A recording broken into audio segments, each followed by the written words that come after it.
America से जारी tariff war के बीच भारत के लिए रूस एक तरह से ढाल बनकर सामने आया है। हथियारों से लेकर सस्ते तेल तक वो कई चीजें भारत को दिल खोल कर देने को तैयार है, जैसे कि डोनाल्ड ट्रंप के टैरिफ हमले के असर को बेअसर किया जा सके। इस बीच एक शानदार रिपोर्ट सामने आई है। इससे हर जरूरतमंद भारतीय के घर में खुशी आ सकती है। दरअसल पिछले 3 साल से यूक्रेन के साथ जंग में उलझे रूस भारी लेबर संकट से जूझ रहा है और इस संकट को दूर करने के लिए रूस अब अपनी पारंपरिक श्रम आपूर्ति यानी पूर्व सोवियत गणराज्यों से आगे बढ़कर एशियाई देशों की ओर रुख कर रहा है और इस दिशा में भारत एक प्रमुख साझेदार के तौर में उभर भी रहा है। रूस में भारत के राजदूत विनय कुमार ने हाल ही में रूसी समाचार एजेंसी को बताया कि रूसी कंपनीज विशेष रूप से मशीनरी और इलेक्ट्रॉनिक्स क्षेत्र में भारतीय कामगारों को नियुक्त करने में गहरी दिलचस्पी दिखा रही है।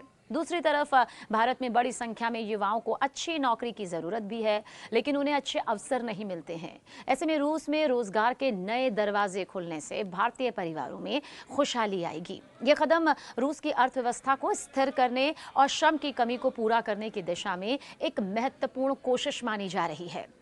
देखिए, रूस में भारतीय कामगारों की बढ़ती संख्या पिछले कुछ सालों में भारतीय कामगारों की संख्या जो है वो उसमें एक अच्छी जो बढ़ोतरी है वो रिपोर्ट के तौर पर सामने आई है। Think tank observer research foundation यानी कि ORF के मुताबिक रूसी सरकार के आंकड़ों से ये मालूम चलता है कि साल 2021 में जहां सिर्फ 5,480 भारतीयों को रूस में वर्क परमिट जारी किए गए थे, वहीं 2024 में ये संख्या बढ़कर 36,208 हो गई और ये आंकड़ा रूस की श्रम आवश्यकताओं और भारतीय कामगारों की बढ़ती मांग को साफ यहां पर करता है। विनय कुमार ने यह भी बताया कि रूस में भारतीय कामगार मुख्य रूप से निर्माण और कपड़ा क्षेत्रों में काम कर रहे हैं, लेकिन अब मशीनरी और इलेक्ट्रॉनिक्स जैसे उच्च कौशल वाले क्षेत्रों में भी अब उनकी डिमांड यहां पर बढ़ रही है।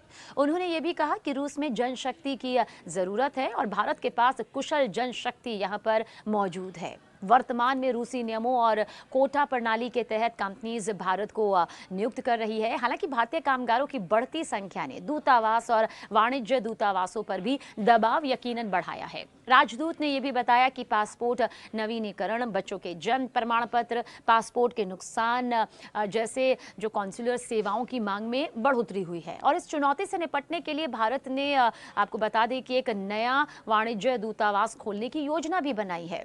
बीती जुलाई प्रधानमंत्री नरेंद्र मोदी ने अपनी रूस यात्रा के दौरान मॉस्को में दरअसल भारतीय समुदाय को संबोधित करते हुए आपको बता दें कि येकातेरिनबर्ग और कजान के 2 नए वाणिज्य दूतावासों को खोलने की घोषणा की थी, ताकि यात्रा और व्यापार दोनों को बढ़ावा दिया जा सके।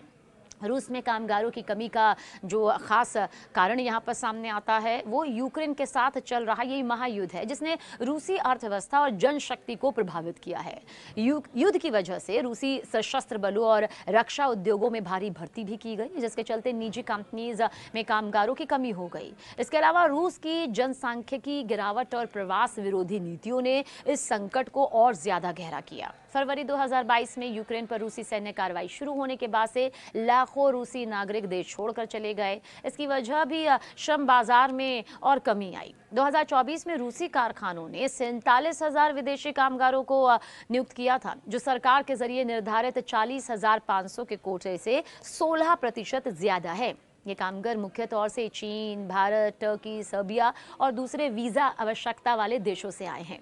रूसी श्रम मंत्रालय के मुताबिक 2025 के लिए भारतीय कामगारों के लिए अधिकतम 71,817 वर्क परमिट का कोटा निर्धारित किया गया है। रूस की कई कंपनियां भारतीय कामगारों को नियुक्त करने के लिए बहुत सक्रिय कदम उठा रही है। उदाहरण के लिए मॉस्को स्थित डेवलपर समाउलयूट ग्रुप ने मार्च में भारतीय निर्माण कामगारों को नियुक्त करने के लिए एक पायलट कार्यक्रम की शुरुआत की थी। हालांकि इस कार्यक्रम में भाषा और सांस्कृतिक में अंतर की वजह से पूरी सफलता नहीं मिल पाई थी, फिर भी कई ऐसे उदाहरण हैं जिसमें एक जो तेज़ी है वो यहाँ पर यकीनन देखी गई है। अब इसके अलावा कुछ और फैक्ट्स को भी यहाँ पर अगर हम समझे तो रूसी श्रम मंत्रालय ने कोशिश यहाँ पर की है, लेकिन कुछ दावे भी हालांकि इस बीच हुए थे जिन्हें खारिज यहाँ पर किया है। उनकी एक लंबी फहरिस्त यहाँ पर है, लेकिन इतना तय है कि भारतीय कामगारों की बढ़ती मांग न सिर्फ रूस की श्रम आवश्यकताओं को पूरा कर रही है, बल्कि भारत और रूस के बीच की जो आर्थिक और राजनीतिक संबंध है उसे भी मजबूत कर रही है। प्रधानमंत्री नरेंद्र मोदी की हाल ही की रूस यात्रा और नए वाणिज्य दूतावासों की स्थापना जैसे कदम दोनों देशों के बीच व्यापार और लोगों के आवागमन को बढ़ाने की दिशा में एक महत्वपूर्ण कदम है।